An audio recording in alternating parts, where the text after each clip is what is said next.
అదేవిధంగా BC bill సాధన కోసం మరి అలా తెలంగాణ వికసిత్ యాత్ర పేరుతో చెప్పి మీటింగ్లు పెడతదట. ఏం వికసిత్ యాత్రనో ఎందుకోసమో నాకు అర్థమైతలేదు.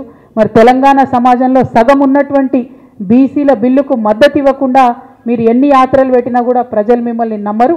కాబట్టి దయచేసి బీజేపీ నాయకత్వాన్ని నేను రిక్వెస్ట్ చేస్తూ ఉన్నాను. ఇవాళ బాల్ మీ కోర్టులో ఉన్నది.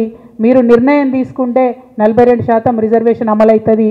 ఒకవేళ ఇప్పుడు రిక్వెస్ట్ చేస్తున్నాం కానీ ఆ రిక్వెస్ట్లు మీరు వినకపోతే 17వ తారీఖు జూలై 17వ తారీఖు మాత్రం తెలంగాణ మొత్తం కూడా రైల్వే నెట్వర్క్ స్తంభించే విధంగా రైల్ రోకో చేస్తాం. మేము రైళ్లలో ప్రయాణించే వారందరికీ కూడా రిక్వెస్ట్ చేస్తున్నాం.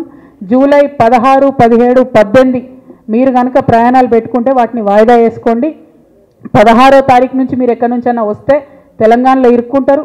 మరి 18వ తారీఖు నాడు మీరు ఎక్కడన్నా చేరుకోవాలనుకుంటే కూడా మీకు ఇబ్బంది అవుతుంది. కాబట్టి జూలై 16, 17, 18వ తారీఖు నాడు మాత్రం రైల్వే నెట్వర్క్ అంతా స్తంభిస్తుంది తెలంగాణలో.